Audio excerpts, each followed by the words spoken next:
O coração da minha festa de 16 anos foi desfeito pela decisão da minha mãe, que preferiu ceder o dia para o chá de bebê da minha meia-irmã. Meu nome é Sofia, e eu completei 16 anos. Mas, se alguém me visse naquele sábado de sol, com balões azuis e rosas tomando todo o jardim, pessoas rindo alto, tirando fotos sem parar, música vibrando e uma mesa farta de doces e presentes, pensaria que eu era só mais uma convidada simples, ou pior, uma sombra por ali, porque ninguém, de jeito nenhum, parecia se lembrar que aquele dia também era a data do meu nascimento. A indiferença pairava no ar como um perfume forte demais.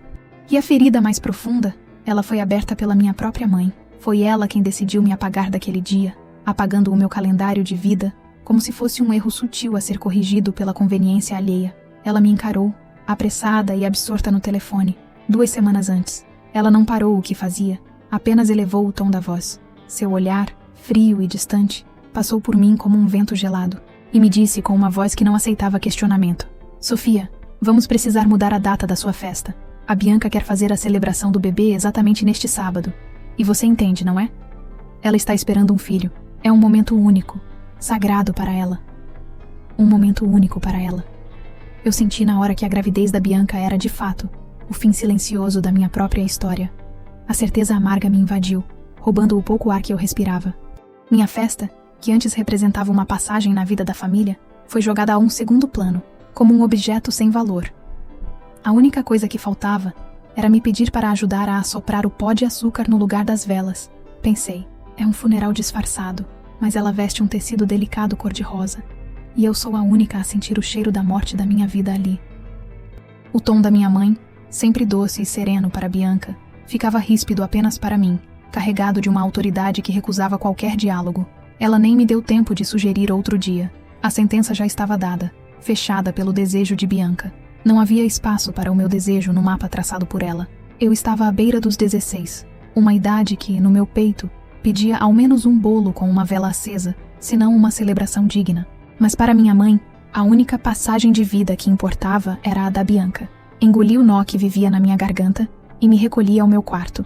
Senti uma pontada de culpa, um pensamento rápido e amargo de que talvez eu estivesse sendo egoísta, desejando um bolo enquanto a vida da minha irmã se expandia.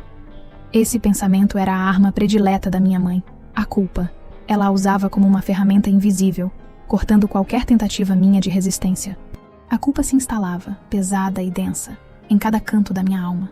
Eu me virei, e as lágrimas que eu me forçava a segurar na frente dela vieram com a força de um rio, escorrendo silenciosamente pelo meu rosto, enquanto eu subia os degraus 2 a 2, desesperada para chegar ao único lugar onde eu ainda podia respirar quem eu era. Eu estava ali no quarto, abraçando o vestido lilás que seria a minha armadura naquele dia. Não o vesti, apenas o apertei contra o corpo e fechei os olhos. A respiração era pesada, lenta.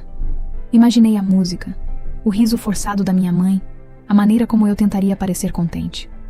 Percebi que o pior não era a falta da festa, mas o fato de que a minha mãe havia me roubado a última chance de um momento só meu, o último elo que me ligava à infância. Eu apertei o tecido do vestido até que meus dedos doessem, sentindo que a raiva tinha um peso real, como um vazio faminto no estômago, que nem a irritação conseguia preencher. A minha atração por aquele vestido lilás, a cor que minha avó dizia trazer calma e sorte, era a última defesa contra o cinza do meu cotidiano. Eu não era mais só a ignorada. Eu era a substituível, a facilmente descartada por um novo núcleo familiar que me via como um peso. O meu jeito calado, minha forma de sobreviver, estava em colapso. Eu temia o enfrentamento mais do que a minha solidão. O lilás, cor da mudança e da dor, parecia agora a bandeira silenciosa de uma batalha que eu estava fadada a perder. A textura suave do tecido era um contraste cruel com a dureza da realidade. Eu o segurei como se segurasse um pedaço de mim, prestes a ser perdido. O cheiro do tecido trazia uma breve e ilusória promessa de paz. Eu tinha um caderno pequeno, do tamanho da palma da minha mão. Meu diário de coisas pequenas. Nele, eu não desenhava árvores ou rostos, mas sim os objetos ao meu redor. O modo exato como a sombra da xícara caía, o contorno de uma rachadura no azulejo da cozinha, ou o padrão do tecido do vestido de Bianca. Era minha forma de impor ordem ao caos, separar a vida em fragmentos que não me feriam e registrar. Se eu não posso ser a vida, serei a testemunha fiel dos seus detalhes. eu pensava. Ninguém nunca notou, mas eu passava horas com a ponta do lápis, medindo e reproduzindo o invisível. A ponta do lápis deslizava no papel, precisa e rápida. Esse hábito me dava a certeza de que, embora minha mãe me ignorasse, eu via o mundo com uma clareza que eles jamais teriam. Eu era a câmera fria que observava a minha própria vida. A precisão do meu lápis era a minha revolução silenciosa. A cada traço, eu sentia o aumento da minha força interior. O meu registro era um mapa do meu mundo real, uma coleção de verdades que não podiam ser discutidas ou canceladas. Há pouco tempo, comecei a registrar a maneira como minha mãe evitava meus olhos, detalhando a curva exata do seu ombro quando ela virava o corpo para falar com Bianca. Cada detalhe era uma linha de defesa construída contra a superficialidade. A Bianca é filha do meu padrasto, e minha mãe o conheceu quando eu tinha 6 anos. Ainda lembro do vestido preto que ela usava no enterro do meu pai. Um mês depois, ela já estava com o tal do Arthur, e com ele veio a Bianca, 2 anos mais velha que eu. Lembro que no funeral, o caixão do meu pai exalava um cheiro forte de flores brancas. Minha mãe não parava de tremer. Um mês depois, quando conheci Arthur, a primeira coisa que notei foi o perfume de patchouli, a mesma fragrância que meu pai usava em dias importantes. Não era acaso, era uma substituição. Minha mãe buscava em Arthur um consolo pelo cheiro. A ideia de que o aroma da tristeza havia sido trocado por um cheiro conhecido e seguro de homem. Ela se agarrou a essa ideia, e essa busca por algo familiar e pelo conforto financeiro, percebi mais tarde, se tornou o motivo para anular a mim a lembrança mais clara e viva da perda. Era o cheiro da conveniência. Minha dor era o passado que ela lutava para esquecer. Eles eram o substituto perfeito para a vida que ela havia deixado, e eu, a etiqueta de preço que ela não queria encarar. O contraste entre o perfume das flores mortas e o patchouli, forte e presente, marcava o início da minha nova realidade. Eu respirava essa substituição todos os dias. Ela tinha 8, eu 6. Dali em diante, tudo mudou de cor. Por muito tempo, achei que a tristeza da minha mãe era a razão do seu distanciamento. Achei que era a mágoa, a dor do luto. Mas quanto mais o tempo passava, mais eu via que não era isso. Era uma escolha. Ela escolhia a Bianca sempre, em tudo. A tensão em casa era como um ar rarefeito. Eu respirava devagar para não a incomodar. O silêncio da casa era a minha moldura. Minha presença se tornava a cada dia uma nota de rodapé no drama familiar de Bianca. Minha mãe começou a fazer compras caras, a mudar a decoração da sala, a nos levar para viagens longas.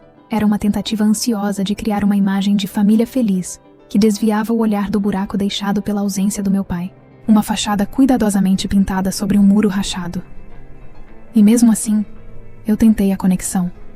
Juro que tentei. Eu chamava Bianca para brincar. Queria ajudar minha mãe nas tarefas. Buscava qualquer migalha de atenção. Mas era como gritar em um quarto vazio. Ninguém respondia.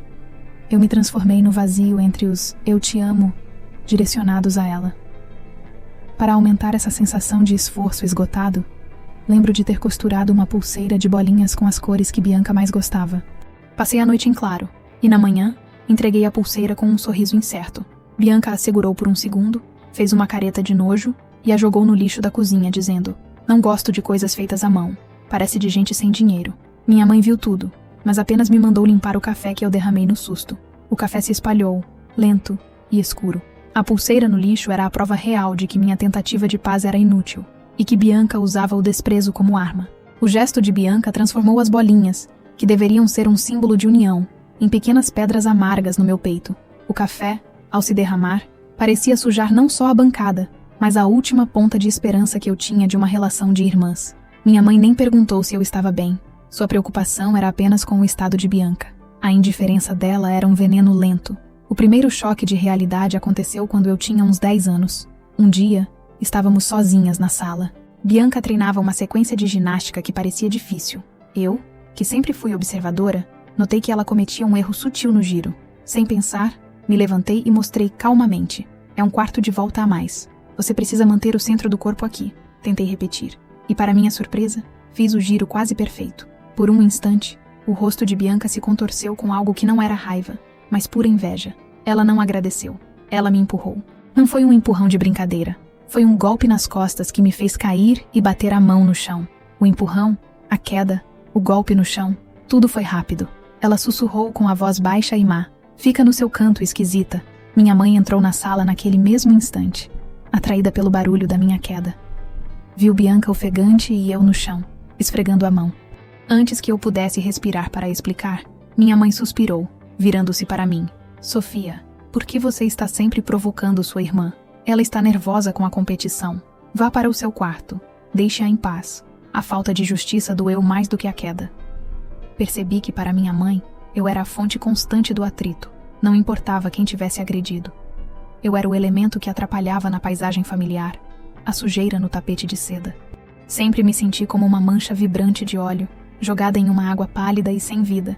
Minha existência pedia cor, e eles a temiam. Bianca sorriu vitoriosa, aquele sorriso que dizia: não preciso me sujar, mamãe faz o trabalho por mim. O tapete de seda, na verdade, cobria uma rachadura, e eu era a pequena pedra que o fazia escorregar.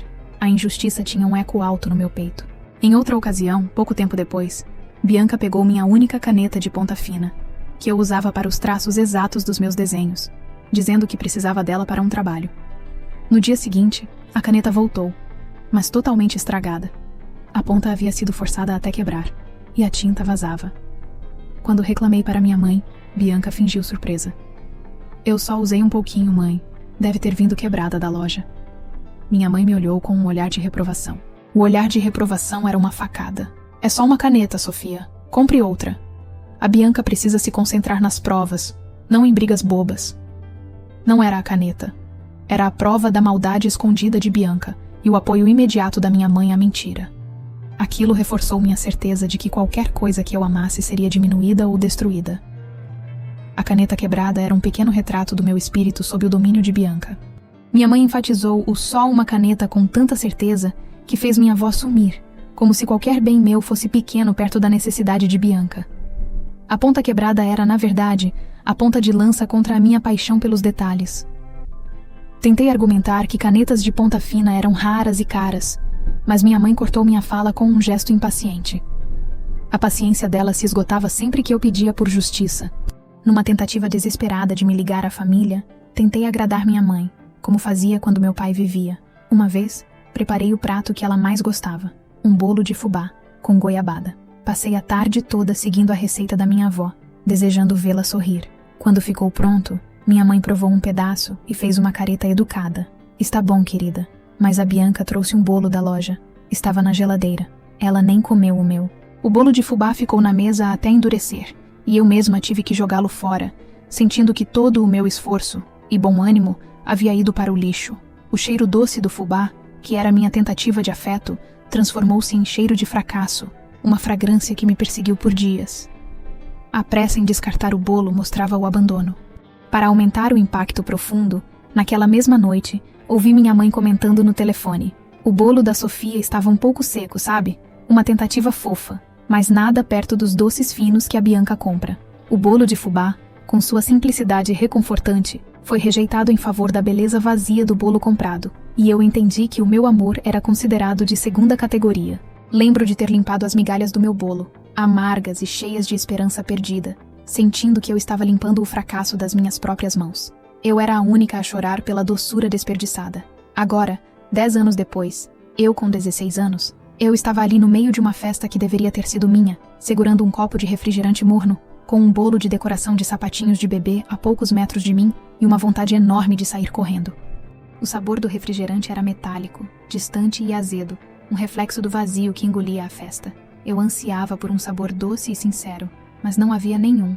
Eu havia colocado a mesma roupa que usaria na minha festa, um vestido lilás simples, mas bonito. Era para ser o meu dia, era para ser sobre mim, mas eu me tornei a figurante da minha própria história. E quando Bianca passou por mim sem olhar, com o sorriso maior do mundo, segurando o balão preto que revelaria o sexo do bebê, eu percebi que não adiantava mais esperar ser vista. Eu sorri, tirei uma foto, comi um docinho e me senti mais sozinha do que nunca. O sabor do refrigerante era metálico, distante e azedo, um reflexo do vazio que engolia a festa. Eu ansiava por um sabor doce e sincero, mas não havia nenhum. Aquele sorriso, o gesto de tirar a foto, era a minha forma secreta de dizer: eu vejo tudo, mesmo que você finja que eu não existo. Era uma forma de registrar minha dor com uma distância quase científica, como se o sentimento fosse um luxo que eu não podia pagar naquele momento. Era o sorriso de quem está guardando os detalhes de um crime. Eu era o fantasma da minha própria festa, assombrando a celebração da minha meia-irmã. Eu dei um passo para trás, sentindo o tecido lilás do meu vestido pinicar a pele, como se me punisse por estar ali vestida para uma festa que não se realizou. A humilhação era um peso físico nos meus ombros. A última lembrança que guardo do meu pai é ele me empurrando num balanço de madeira no nosso quintal antigo. Eu devia ter uns 4 anos. Ele vestia um casaco de moletom cinza, estava descalço, e com aquele sorriso bobo que ele sempre fazia quando eu pedia mais alto. Papai, mais alto. E ele empurrava, sempre com carinho, sempre rindo. Eu ria tão alto que o som viajava pela vizinhança. Naquela época, minha mãe ainda era minha. Ela fazia panquecas com carinhas desenhadas, cantava comigo no carro, penteava meu cabelo com suavidade. Era tudo nosso, até o mundo desmoronar. A lembrança era um momento de paz. O balanço era o portal para um tempo de luz. E o impulso do meu pai. A única força que me fazia sentir leve de verdade. O barulho das correntes do balanço era a música perfeita da minha infância despreocupada. Um som que desapareceu da minha vida quando ele se foi. Eu daria tudo para ouvir aquele som mais uma vez. Ele teve um problema no coração dirigindo para casa, nem chegou a sair do carro. Lembro da polícia batendo na porta, da minha mãe caindo de joelhos na cozinha, de nós no enterro, eu agarrada às pernas dela, tremendo, sem entender por que meu pai dormia dentro de uma caixa. Foi depois disso que ela começou a se afastar, primeiro no olhar, depois no toque. Ela chorava à noite no quarto, achando que eu não ouvia, e quando não chorava, bebia vinho em silêncio. Por um tempo, eu só desejei que ela melhorasse. Eu fingia que estava tudo bem, mesmo quando ela esquecia de me buscar na escola, ou quando meu jantar queimava no forno porque ela dormia no sofá. Eu dizia para mim mesma que era a tristeza que ia passar, mas ela não passou. Eu guardei o casaco de moletom cinza do meu pai, aquele que ele usava no balanço. Tinha um cheiro suave de terra e hortelã. Por meses, eu dormia com ele por cima do meu pijama, mas minha mãe começou a reclamar do cheiro. Está na hora de seguir em frente, Sofia. Seu pai se foi. Ela nunca deixou Arthur de lado. Tive que esconder o casaco no fundo da gaveta, dobrado, como um segredo. A gaveta virou meu pequeno templo de lembranças. Era a minha arca da aliança com o passado. O cheiro de hortelã do casaco era um vício. A única coisa que me permitia sentir o passado com a força de um sonho. Era o cheiro de um tempo em que eu era a única prioridade. Um cheiro que minha mãe tentava, ativamente, expulsar da casa. Lembro de ter visto minha mãe pegando o casaco e cheirando-o com repulsa, antes de jogá-lo na pilha de roupas para doação. Esse cheiro de naftalina e memória me trazia o único consolo. Quando eu tinha 13 anos, e o distanciamento da minha mãe era total, ela começou a invadir meu espaço físico. Uma tarde, enquanto eu estava na escola, ela me mandou uma mensagem estranha. Você viu o celular da Bianca? Não está na gaveta dela. Achei que era um erro, mas quando cheguei em casa, encontrei meu quarto levemente fora de ordem. Minha gaveta, onde o casaco do meu pai repousava, não estava trancada como eu a havia deixado. O casaco estava ali, mas jogado de lado, como se tivesse sido revirado. Meu olhar se fixou na gaveta. Olhei para a porta e vi minha mãe parada ali. O que houve? Perguntei, tentando manter a voz firme. Ela sorriu de leve, aquele sorriso que nunca tocava seus olhos. Nada, só procurando o celular da Bianca. Você deveria arrumar essas gavetas. Estão uma confusão. E, Sofia, eu sei que você guarda o casaco antigo do seu pai aí. Já pensou em doar? Não precisamos de coisas sem utilidade ocupando espaço. Era uma ameaça sutil. Ela sabia que aquele casaco era minha última ponte com ele e usou a confusão como desculpa para invadir meu lugar. A tensão era grande demais. Eu sabia que se ela ousasse tocá-lo, algo em mim se quebraria para sempre. A gaveta não era mais um móvel. Era o meu cofre de memórias. E ela estava tentando arrombá-lo com a justificativa de limpeza. O modo como ela falou, coisas sem utilidade, fez meu sangue gelar, sabendo que ela se referia não só ao casaco, mas a qualquer coisa que me ligasse ao meu pai. Eu sentia a violação da minha privacidade de forma aguda. Essa necessidade de liberar a dor me levou a criar um caderno de anotações em um caderno simples. Não eram planos ruins, mas frases de efeito, desenhos engraçados e exagerados de Bianca e da minha mãe, e listas de tudo que eu não podia dizer em voz alta. Era a minha única válvula de escape secreta. Cerca de 1 ano depois da invasão da gaveta, minha mãe encontrou meu caderno, aumentando a destruição sutil do meu território. Em uma manhã, ela entrou no meu quarto sem avisar, com os olhos fixos na mesa. Eu te pedi para arrumar isso. Não é difícil. E o que é isto? Ela apontou para o meu caderno de capa preta. Meu sangue gelou. É só um caderno de estudos, mãe. Ela o abriu, e a primeira página que viu foi um rascunho de Bianca, exagerando o nariz e a pose de princesa do pântano, que eu havia inventado em minha mente. Ela não gritou, mas o silêncio era devastador. Ela pegou o pote de café solúvel que estava na minha escrivaninha e, calmamente, virou o pó escuro sobre a página. O café caiu de forma lenta e pensada. Era uma destruição sutil. Você precisa parar de ser tão negativa, Sofia. Isso só vai te fazer mal. Livre-se dessas bobagens. O pó marrom escorreu pela página, sujando e destruindo o desenho, o papel absorvendo a amargura do gesto. Aquele não foi um gesto de limpeza, mas um batismo de destruição. O café era a tinta amarga que minha mãe usou para pintar a minha vida com a sua indiferença. Ela não queria a minha arte, e muito menos a minha lembrança do passado. Eu sentia uma raiva silenciosa, a paixão da artista agredida. Minha arte não era um passatempo, era meu coração em papel. Minha mãe usou o café, algo sujo, mas não violento, para me ensinar uma lição de silêncio. Era uma destruição sutil, mas completa, do meu território criativo, e ela a fez sem levantar a voz. O cheiro do café se tornou o odor da repressão, uma fragrância que me lembrava que minhas verdades não eram bem-vindas. A mancha marrom e escura sobre o desenho era o mapa da invasão dela, um lembrete visual de que nenhum lugar era seguro. O desenho estava morto, sufocado pelo pó. Naquela semana, em um momento de desespero, tentei limpar a mancha de café do caderno com uma esponja molhada. O papel rasgou. Na outra página, o desenho que fiz para o meu pai, uma pequena constelação que ele dizia ser nossa, ficou desfigurado. No fundo da gaveta, segurando o casaco, comecei a chorar baixinho. O som do choro, abafado pelo tecido, era a única coisa que me permitia liberar a dor. E foi ali, cheirando a hortelã e terra, que decidi que não podia mais pedir atenção. Aquele era o único lugar onde eu podia admitir meu desespero sem ser criticada. O cheiro suave de hortelã do casaco era a única coisa que me acalmava. Senti uma vergonha enorme por estar pedindo ajuda a alguém que se foi. Mas a necessidade de uma saída, de um sinal, era tão grande que eu tremia. Naquele silêncio, percebi que meu pai não podia me salvar. E isso me jogou na realidade mais dura. Minha sobrevivência dependia só de mim. Antes do meu pai morrer, minha mãe cantava uma canção de ninar todas as noites. Uma música simples sobre um sapinho verde. Depois do enterro, a música parou. Uma noite, eu devia ter uns 7 anos, fui até o quarto dela e parei na porta, só querendo ouvir a voz dela. Ela estava ao telefone com Arthur, sussurrando e rindo. Quando desligou, pedi que ela cantasse. Ela me olhou, suspirou fundo e disse: "Eu não lembro mais dessa música, Sofia. Faz muito tempo." Não era verdade. Ela tinha cantado para Bianca na semana anterior. Era apenas mais uma coisa que ela escolheu esquecer sobre o nós que éramos. O eu não lembro era o fim silencioso da nossa antiga relação.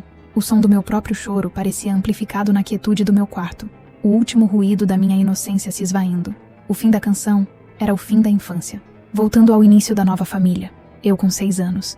2 meses depois do enterro, ela surgiu com Arthur, alto, elegante, daqueles homens que olham nos olhos quando falam, e uma filha que parecia ter saído de uma propaganda, loira, sardas, olhos claros, uma boneca de verdade. A Bianca. Lembro-me de quando ela teve um ataque de nervos porque seu cabelo loiro ficou levemente esverdeado depois de nadar na piscina com cloro. Passei por ela no corredor e ela estava agitada, gritando que parecia a princesa do mangue. Eu, que tinha tirado nota boa em uma prova de matemática que ela mal conseguiu terminar, pensei: "Você se importa com a cor do seu cabelo. Eu me importo com o motivo da minha vida ter sido destruída. Estamos em patamares de dor diferentes, querida." Mas sorri educadamente. Minha ironia interna era meu único superpoder. "Sofia, essa é a Bianca. Vocês vão ser ótimas amigas. Ela é só 2 anos mais velha que você." Eu estendi a mão e sorri. Bianca me olhou de cima para baixo e disse: "Ela parece meio quieta e estranha." E minha mãe riu. Ela riu. Foi a primeira vez que me senti invisível perto das duas. Mas não seria a última. O silêncio delas era um castigo mais cruel do que qualquer grito. O riso de minha mãe não era de alegria, mas de concordância com o meu desaparecimento. A risada de minha mãe, alta e estridente, parecia concordar com o julgamento rápido e cruel de Bianca, marcando o meu silêncio como uma falha. O riso selou o meu destino de observadora. Logo a casa deixou de ser minha. Bianca ganhou o quarto maior, mesmo sendo a recém-chegada. Minhas bonecas foram parar em caixas dentro do armário. Bianca não apenas pegou o espaço, ela o transformou. Uma tarde, enquanto eu lia um livro que meu pai me deu, ela o pegou, apontou para a dedicatória que ele escreveu, para minha Sophie, a contadora de histórias, e amassou a página de leve. Eu me assustei, e ela apenas sorriu. "Papai não está mais aqui, boba. Ninguém liga para seus livros antigos." Eu chamei por minha mãe. Minha mãe entrou, viu minha expressão e o riso contido de Bianca, e simplesmente disse: "Meninas, por favor, Sofia, deixa a Bianca em paz. Ela estava apenas brincando." Ela nunca defendeu meu lado. Naquele momento, eu soube que até a minha tristeza por meu pai era inválida, se atrapalhasse a falsa paz da nova família. A estante onde meu pai guardava livros virou espaço para os prêmios de ginástica de Bianca. E cada vez que eu tentava reclamar, minha mãe suspirava e dizia: "Você precisa ser compreensiva, Sofia. A Bianca também sofreu. O pai dela se separou. Ela sente falta da casa antiga. Tenta ser gentil." Eu era a única pessoa na casa que não tinha permissão para sentir dor. Eu tinha que ser a paz sacrificada daquela nova união, a mártir do conforto alheio. A estante, antes cheia de livros e cheiro de papel, agora abrigava troféus de metal sem vida e fitas coloridas, o brilho ofuscando minhas lembranças. A poeira das lembranças foi trocada pelo brilho frio do metal. Então eu tentei. Quando Bianca começou a fazer ginástica, eu ia em todas as competições. Ficava na arquibancada batendo palmas, torcendo, fazendo cartazes. Ela nem olhava, e quando ganhava medalha, a minha mãe quem subia para abraçar e tirar fotos, como se fosse a mãe dela desde sempre. Enquanto isso, eu fazia aulas de desenho na escola. Um dia ganhei um reconhecimento por uma pintura que fiz do meu pai. A professora me deu parabéns. Disse que ficaria exposta na entrada da escola. Cheguei em casa contente, com o papel nas mãos. Minha mãe estava pintando a unha de Bianca na sala. "Mãe, olha isso. Eu ganhei." Ela pegou o papel, leu rapidamente e disse: "Ah, que bom, querida. Depois você me mostra esse desenho. Bianca, você quer esse esmalte rosa ou o cor de pele?" Bianca olhou para mim e comentou: "Você desenha o tempo todo, né? Que tedioso." E minha mãe deu uma risadinha. Ela riu de novo. Naquela noite, tentei desenhar minha mãe. Um desenho de nós duas rindo, de quando eu era pequena, antes de Arthur. Eu queria dar a ela, como um lembrete do que éramos. Quando ela viu o rascunho na minha mesa, me olhou com uma expressão estranha. "Por que você insiste em desenhar essas coisas antigas? É meio melancólico, não acha? Eu prefiro ver cores alegres." Rasguei o desenho em pedaços pequenos, um gesto rápido e destrutivo. Ela não queria a minha arte, e muito menos a minha lembrança do passado. Eu não era melancólica. A verdade é que as cores do meu passado eram muito escuras para o novo cenário que ela havia montado. Eu sentia uma raiva silenciosa. A minha arte não era um passatempo, era a minha paixão, o meu coração no papel. Minha mãe não estava apenas rejeitando o desenho, estava rejeitando a história da nossa antiga vida. Os pedaços de papel rasgado caíram no chão, e eu os juntei com uma raiva contida, sentindo que estava desfazendo uma parte de mim mesma. O som do papel se rasgando era o som da minha resignação. Eu passei a carregar meu caderno de desenho para todos os lugares, como um escudo. Certa vez, na lanchonete da escola, enquanto as outras meninas falavam sobre maquiagem e festas, eu desenhava um close-up de um olho humano com todos os seus vasos e detalhes minúsculos na íris. Era uma forma de dizer: enquanto vocês veem a superfície, eu observo a essência. Um garoto da aula de biologia se inclinou e perguntou: "Por que você está desenhando algo tão sério e detalhado?" Eu respondi sem tirar o lápis do papel: "Não é sério. É a única coisa que não mente. O lado de fora pode ser bonito e vazio, mas o detalhe guarda a verdade." Essa certeza se tornou a força do meu trabalho, e a principal diferença entre a superficialidade da minha mãe e a profundidade que eu buscava na minha arte. A verdade é sempre um detalhe incômodo. Eu procurava nas pálpebras a honestidade que me faltava na sala de estar. A observação detalhada da íris era a minha forma de meditação, um refúgio da futilidade ao meu redor.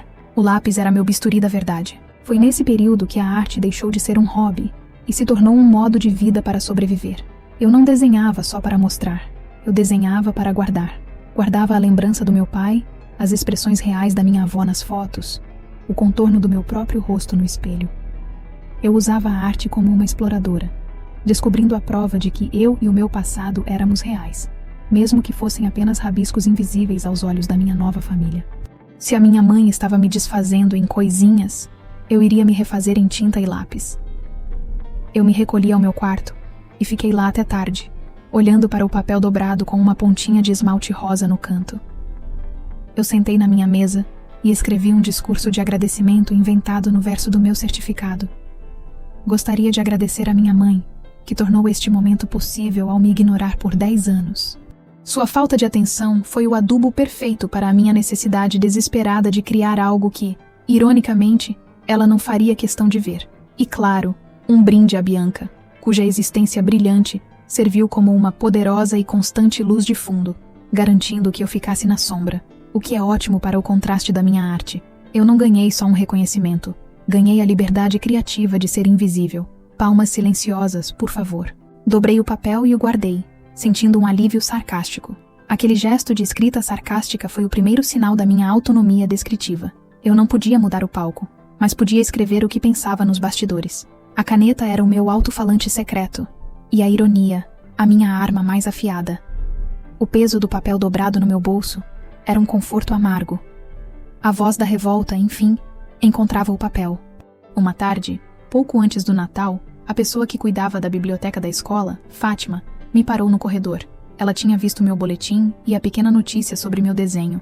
Ela não falou do reconhecimento, mas do meu interesse em leitura. Sofia, ela disse com um sorriso delicado, vi que você pegou todos os livros sobre astronomia que temos. É um interesse raro para a sua idade. Ela me deu um pequeno marcador de páginas feito à mão, com um brilho de estrela colado. Não deixe ninguém apagar o seu universo interior, menina. Foi um momento breve, mas aquele pequeno marcador de estrelas se tornou meu objeto de sorte. Quando eu sentia que ia explodir, eu o segurava e lembrava que existiam mundos inteiros que pertenciam só a mim e que eram valiosos. O marcador era um lembrete físico de que o meu exílio interno era, na verdade, um império particular. A gentileza dela, vinda de uma fonte inesperada, foi um bálsamo para o meu coração ferido. Uma luz de aceitação brilhava no meio do caos. No Natal daquele mesmo ano, minha mãe comprou uma câmera grande para Bianca, que havia dito que queria fazer vídeos para na internet. Foi um presente enorme, caro, com lente que se solta e tudo. Ela abriu o embrulho na sala aos gritos e pulou no colo de Arthur. Eu, do outro lado da árvore, ganhei um caderno de anotações de gatinhos com o ano passado na capa. Não que eu me importasse com presentes materiais, mas ela nem se lembrou que eu vivia desenhando, pedindo um aparelho de desenho digital desde setembro. Eu tinha até deixado um bilhete na porta da geladeira, e mesmo assim, ela preferiu gastar uma fortuna com Bianca. No jantar, Arthur fez um brinde. A nossa família linda e ao futuro brilhante da minha garota. Todos brindaram, até minha mãe. Ninguém olhou para mim. Nenhum brinde para o meu desenho, para o meu reconhecimento, para o meu ano difícil. Eu fiquei com o copo de suco na mão, olhando para a bebida deles, sorrindo com os olhos marejados. Pensei em fazer um brinde silencioso. A minha insignificância, que me permite ver vocês com clareza. A câmera da Bianca era a prova de que ser vista tinha um preço alto, e a minha mãe estava disposta a pagar por ela, mas não por mim. As lágrimas, que eu contive com dificuldade, tinham o gosto salgado da injustiça. O suco de uva na taça parecia amargo como a derrota. Na mesma semana, minha mãe postou uma foto do jantar de Natal nas redes sociais com a frase: minha vida, meu amor, minha família. A foto era um close-up de Arthur, Bianca e ela, todos sorrindo e segurando as taças. Eu estava no canto, visível, mas cortada na edição final da imagem, restando apenas um pedaço do meu ombro na borda. Quando uma tia-avó perguntou nos comentários cadê a Sofia, minha mãe respondeu: ela tirou a foto, haha. A mentira era desnecessária e pública, e a piada era eu.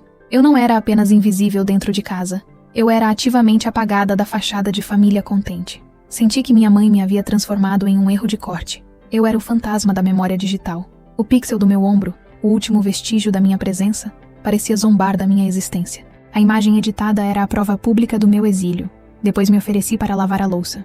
Passei quase 40 minutos na cozinha sozinha, ouvindo Bianca contar sobre o canal dela na internet, e todo mundo rindo alto. Enquanto esfregava o prato de porcelana, senti uma raiva silenciosa, mas controlada. Minha cabeça estava cheia de frases que eu gostaria de gritar, mas meu corpo estava imóvel, focado apenas no movimento repetitivo da esponja. Eu usava a tarefa como uma âncora para não sair correndo dali. A raiva era um calor intenso que eu não podia soltar, então a transformei em força para esfregar a gordura dos pratos deles. Era um protesto silencioso, uma forma de dizer: eu sou útil, mas não sou sua funcionária. O cheiro de detergente e água quente, que deveria ser purificador, era apenas um lembrete do meu isolamento. O barulho da água corrente abafava a dor. Avançando no tempo, a diferença entre o tratamento dado a mim e a Bianca se tornou gritante. No aniversário de 11 anos de Bianca, ela ganhou uma festa com tema de princesas da Disney. Tapete vermelho de tecido, luzes coloridas, pessoa para tocar música contratada, comida com mini sanduíches e bolinhos personalizados. A festa foi num espaço de eventos da cidade. Ela chegou em carro de luxo. Eu fiquei de assistente da decoração, passei fita no painel de fotos e montei saquinhos de lembrancinha com minha mãe no dia anterior. Uma das convidadas me perguntou: você é prima da Bianca? Eu respondi que era a meia-irmã. Ela fez uma careta. Ah, nossa, ela nunca falou de você. Naquele instante senti que Bianca não havia apenas me ignorado. Ela havia me apagado da memória das pessoas. Fui deletada da sua biografia social. E naquele instante, eu soube que por mais que eu me esforçasse, Por mais que eu tentasse ser presente, ser boa, ser paciente, ser invisível, talvez eu nunca fosse o suficiente para ninguém ali. Mas mesmo assim eu continuei tentando. A esperança é uma fraqueza que custa a morrer. A descrição do meu fracasso era a única que eles estavam dispostos a aceitar, e eu estava, inconscientemente, me conformando a ela. Minha função era ser o contraste pálido que realçava o brilho de Bianca. Eu me movia pela festa como se fosse transparente, notando o brilho falso das luzes refletido no tapete vermelho que eu mesma havia desenrolado. A cada passo, sentia o vazio me engolir. Mesmo em momentos de crise, o foco não mudava. Teve um ano em que minha mãe ficou doente. Uma gripe forte que a deixou de cama. Eu cuidei dela como pude. Fiz chá, preparei sopa com o que tinha na geladeira. Deixei um bilhete no criado mudo com um coração desenhado. Bianca entrou no quarto dela uma vez. Disse: "Que nojo, está com cheiro de remédio aqui." E saiu rindo. No dia seguinte, minha mãe comentou com a vizinha ao telefone: "Minha menina é tão delicada, odeia gente doente." Nem citou que fui eu quem lavou a louça, quem cuidou da casa e deixou toalha limpa para ela. Naquela semana, eu dormi apenas 3 horas por noite, preocupada com a febre dela e com as tarefas. Eu tentava fazer tudo em silêncio para não incomodar ninguém. Uma manhã, desci as escadas tropeçando de sono e bati o joelho na ponta da estante. Não gritei, mas a dor e a exaustão me fizeram parar no chão, encostada na parede longe do corredor. Fiquei ali por 10 minutos, tremendo, desejando secretamente que a dor no corpo fosse maior do que a dor no peito, para que pelo menos uma delas fosse visível. Minha mãe passou por mim indo para o banheiro, olhou para baixo e disse apenas: "Não fique no caminho, Sofia. Tenho que pegar meu remédio." Ela não viu o joelho sangrando, nem o tremor nas minhas mãos. É inútil quebrar ossos quando o que dói é a alma. A estante, que antes guardava os troféus de Bianca, agora era a cúmplice da minha queda e do meu silêncio. A estante parecia uma testemunha muda da minha exaustão. O sangue seco no joelho era a minha invisível ferida de guerra. Na escola, eu era a garota que terminava as tarefas no prazo. Entregava trabalhos excelentes, mas nunca convidava ninguém para minha casa. As outras meninas falavam sobre suas mães e irmãs, riam juntas, combinavam idas ao centro de compras. Eu só ouvia. Uma vez uma colega me perguntou se minha mãe era como a Bianca, toda moderna e alegre. Respondi que sim. Era mais fácil mentir do que explicar por que minha mãe nunca aparecia nas reuniões escolares, ou porque meu boletim ia direto para a minha pasta, e não para a geladeira como o da Bianca. A mentira me dava a ilusão de pertencer a algo. A gota não foi um momento só, foi um acúmulo. Foi como se alguém estivesse pingando água fria no meu pescoço todos os dias, até que eu não conseguisse mais fingir que estava tudo bem. O peso desse acúmulo se tornou físico. Eu comecei a ter dificuldade em engolir, sentindo um nó constante na garganta, uma reação do meu corpo ao silêncio forçado. Minha garganta havia se transformado na guardiã da minha dor não dita. O nó apertado era a representação real de todas as palavras que eu não tinha permissão para falar. Era um grito preso entre a dor e o silêncio. O ponto de virada da passividade para o ressentimento ativo aconteceu no meu aniversário de 14 anos. No meu aniversário de 14 anos, minha mãe me deu um cartão com pouco dinheiro dentro e disse que íamos sair para jantar só nós duas. Eu fiquei tão feliz. Me arrumei, coloquei um vestido simples, mas bonito, e esperei sentada no sofá. A espera no sofá foi longa. A expectativa crescia. Bianca apareceu na sala com uma mala de rodinhas. "O que é isso?" perguntei. "Vou passar o fim de semana com a Brittany na casa de praia dela." Minha mãe saiu do quarto logo depois com uma bolsa nos ombros. "Ah, Sofia, esqueci de te avisar. Vamos ter que adiar o jantar, viu? A Brittany convidou a Bianca de última hora, e eu não queria que ela fosse sozinha, então vou junto." Fiquei ali parada. "Mas hoje é o meu aniversário." Ela já estava abrindo a porta. "Eu sei, querida. A gente comemora outro dia, prometo. Compra uma pizza, ok?" E me entregou o pouco dinheiro como se fosse a coisa mais natural do mundo. E antes de fechar a porta, ela colocou a mão no meu ombro, o toque mais falso de todos. "Seja uma boa menina e entenda. É importante para a Bianca. E isso faz parte de ser uma família, certo?" Era a imposição de um dever que só existia para mim. O toque dela era um peso morto, uma formalidade vazia para esconder o abandono. A porta se fechou com um clique alto e definitivo, selando o meu destino naquela noite. O som do clique ecoou como uma sentença. Jantei sozinha. Pizza, metade gelada, metade com sabor de abandono. O bolo de aniversário que eu mesma tinha comprado na padaria mais simples da rua, só por causa da cobertura de chocolate. Na manhã seguinte, ao ver que ninguém havia notado ele, escrevi na caixa com caneta forte: "Aqui jaz Sofia, 14 anos falecida, por falta de carinho e trocada por uma viagem de praia." Coloquei a caixa de volta na geladeira, esperando que alguém a visse. Ninguém viu. 3 dias depois, joguei fora o bolo já duro, sentindo que era o enterro certo para a minha juventude. O bolo era o corpo de um sonho não realizado. A rejeição se estendeu aos meus esforços artísticos. Algumas semanas depois, minha professora de artes convidou 3 alunas para mostrarem seus trabalhos em uma feira cultural da cidade. Eu queria muito ir. Passei 3 tardes terminando a pintura, um retrato da minha avó materna que eu nunca conheci, baseado numa foto antiga. Convidei minha mãe e Arthur. Pedi com insistência, na verdade. Na noite da exposição, esperei por quase 1 hora perto do meu quadro. Eles não foram. Quando cheguei em casa, a luz da sala estava apagada. No celular, uma mensagem curta. Desculpa, tivemos que sair. Problema com a Bia.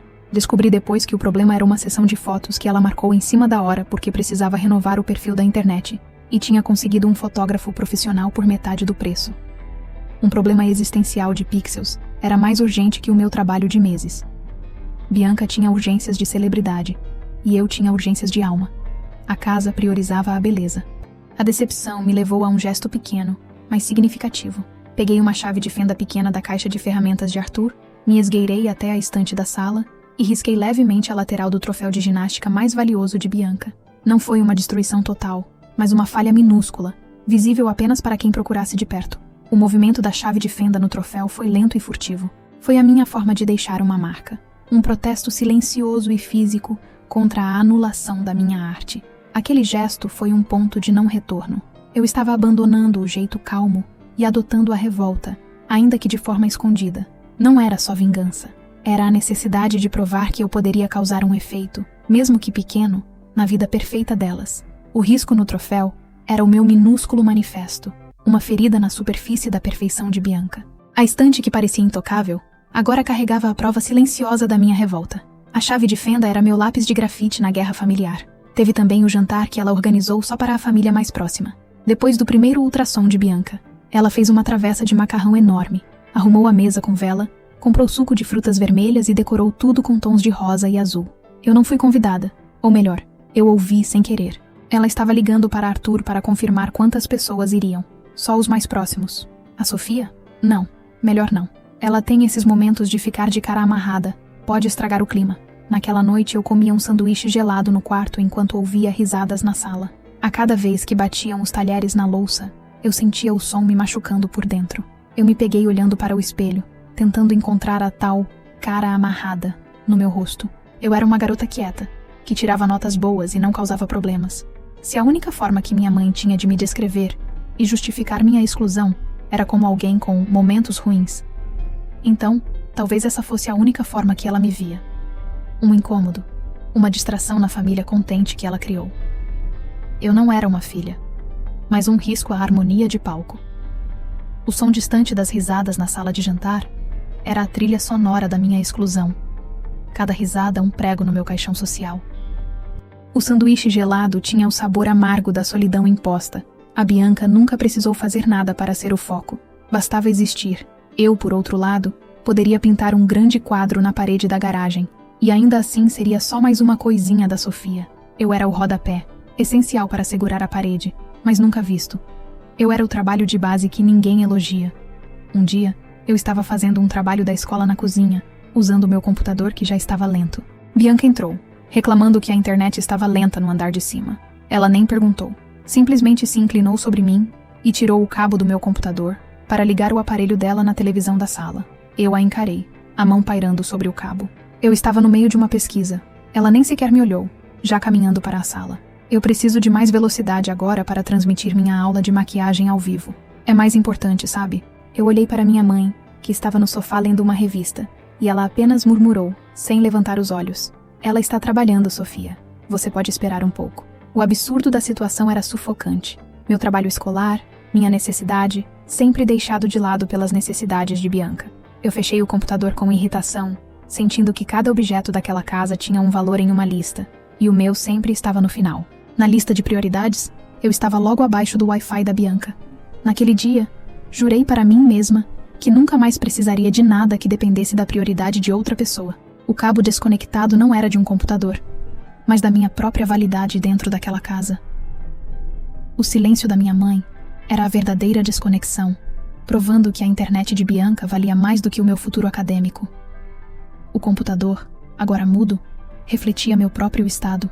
A gravidez de Bianca e o subsequente noivado aceleraram a minha crise de identidade na família, levando-a ao meu limite. A Bianca ficou noiva num domingo à tarde. Eles estavam no jardim fazendo um churrasco quando o namorado ajoelhou e mostrou o anel diante de todos. A mãe dele chorou. Arthur gritou: "Isso, garoto!"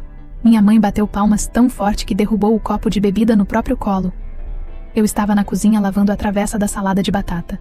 Quando entrei para ver o que estava acontecendo, já era tarde.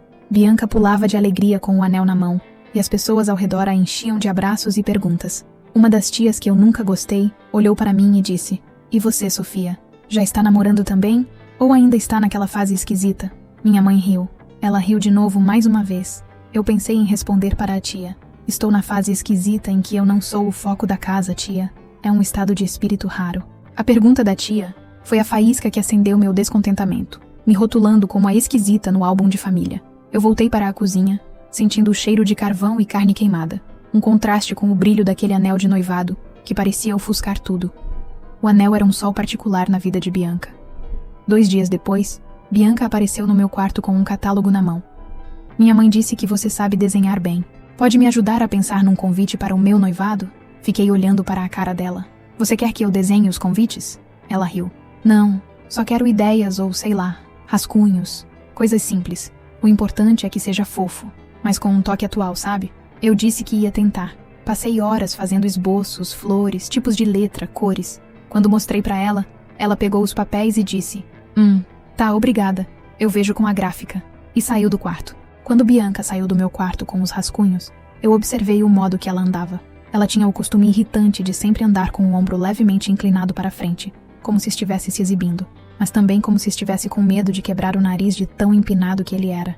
Eu ri silenciosamente. Era um pequeno e bobo defeito, mas que me lembrava que, por trás de toda a aparência, Bianca também era só uma pessoa com manias estranhas. Minha mãe nunca notaria, mas eu sim. Era o meu pequeno poder, ver os detalhes que ninguém mais via. Os meus registros no diário estava sempre ativo, catalogando as imperfeições dos protagonistas. No dia do noivado, os convites estavam lá. Nada do que eu tinha desenhado.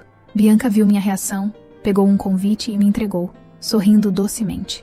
"Obrigada pelas ideias, Sophie. A gráfica disse que você tem muito potencial, mas decidimos ir com algo mais adulto."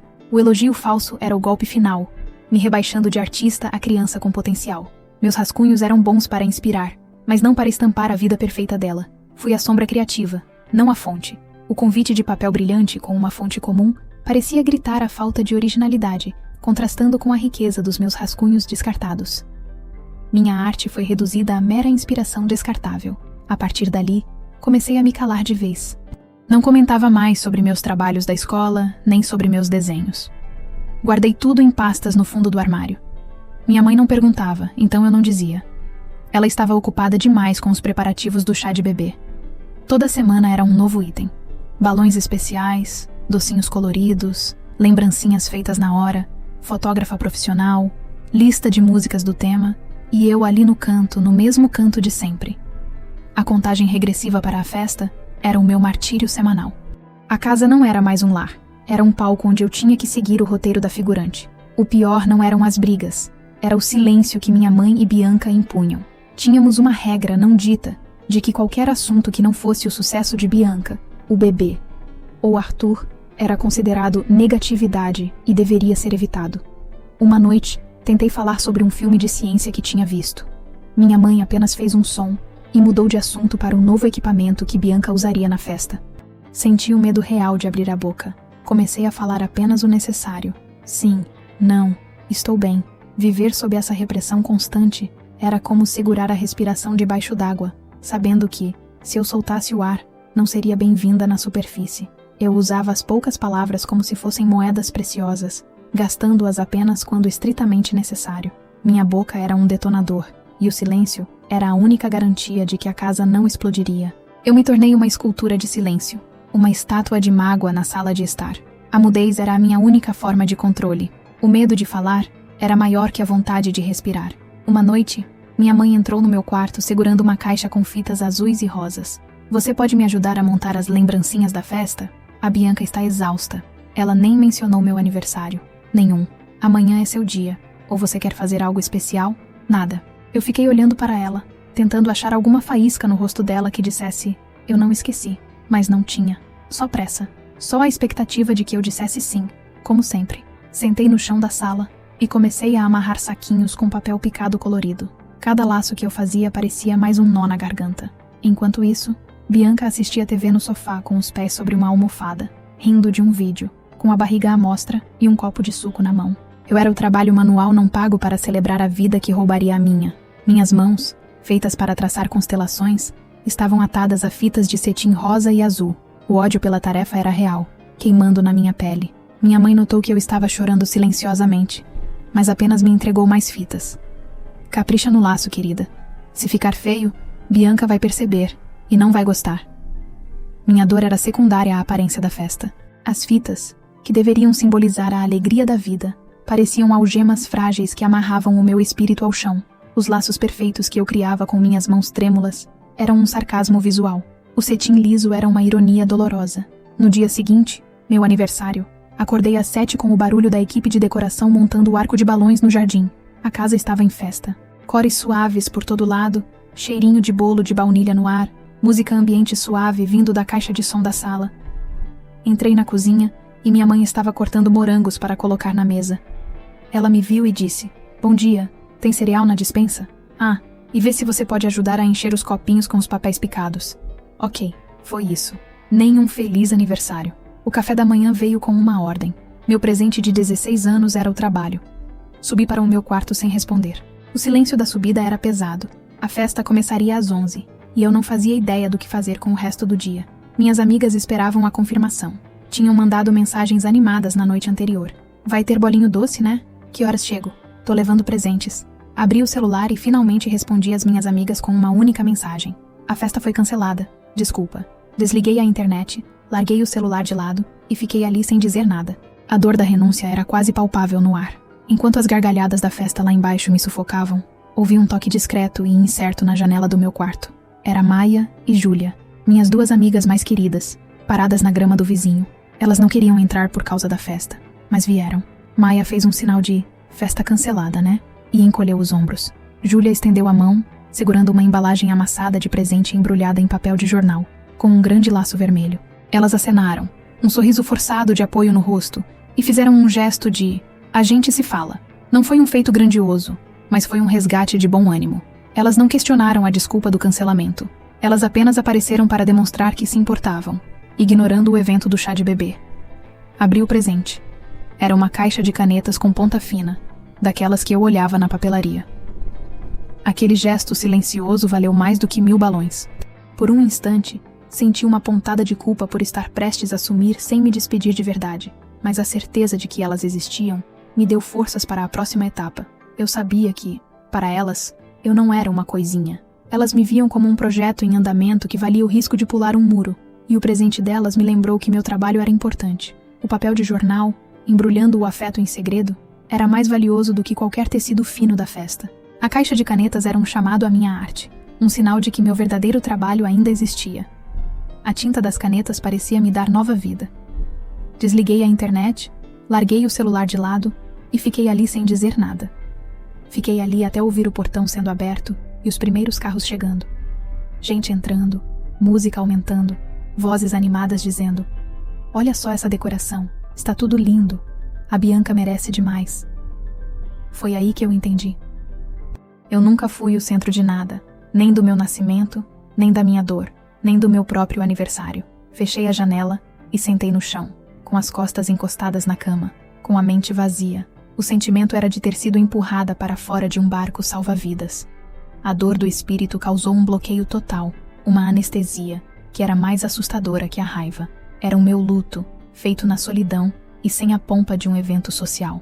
Eu estava presenciando minha própria morte psicológica, e ela era distante e silenciosa.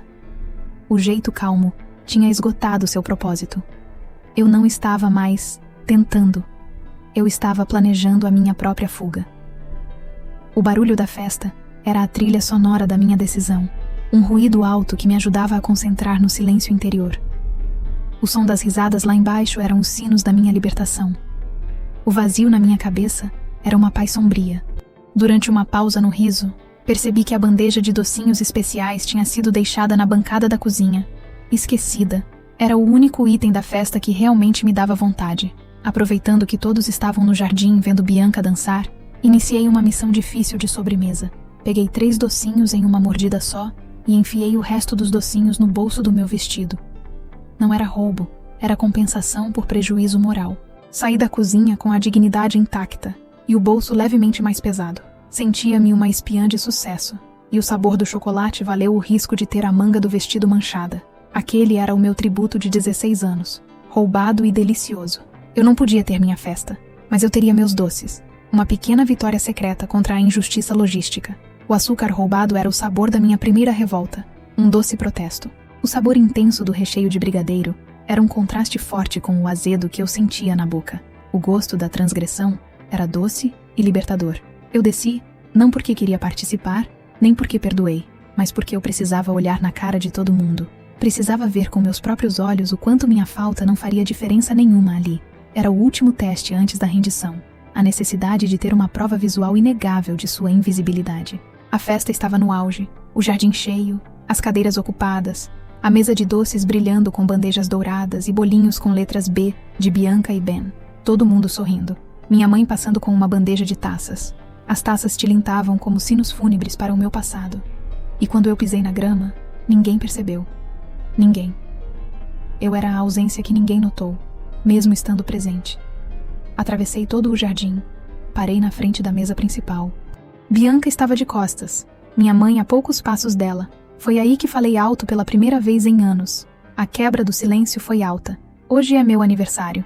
As conversas diminuíram. A música de fundo, suave, seguia tocando uma versão instrumental de Isn't She Lovely? A ironia da trilha sonora era perfeita, pensei. A força do momento era tão grande que eu senti um zumbido nos ouvidos. Não era mais só tristeza, era uma quebra iminente. O zumbido era o som da minha voz encontrando a realidade. Minha mãe virou o rosto como se tivesse levado um tapa. Sofia, agora não é o momento. Ela segurava uma taça de plástico com champanhe e a bebida tremia na sua mão. Você me disse que ia marcar a festa de novo, mas não marcou. Você me disse que isso aqui era mais importante, mas ninguém aqui sabia que hoje é meu aniversário, sabia? Olhei para os convidados, um por um, e encontrei apenas olhares vazios. Eu tinha falado, e o silêncio deles era a minha resposta final. O vazio nos olhos dos convidados confirmou a minha solidão. A Bianca cruzou os braços. Isso aqui é sobre o bebê, Sofia. Por que você tem que fazer um show? O tom dela era de quem repreende um animal de estimação mal educado. A voz dela era de irritação, não de surpresa. Respirei fundo. O último respiro antes da decisão final. Porque essa é a única forma de alguém aqui lembrar que eu existo. Eu estava organizando o meu próprio momento de descoberta, o de uma filha que se cansou. E o que estava sendo revelado não era um gênero, mas a minha verdade. A revelação era um grito rouco de desespero. Falei alto o suficiente para que a roda de convidados ouvisse. Alguns desviaram o olhar, outros cochicharam. Minha mãe andou até mim com o rosto vermelho.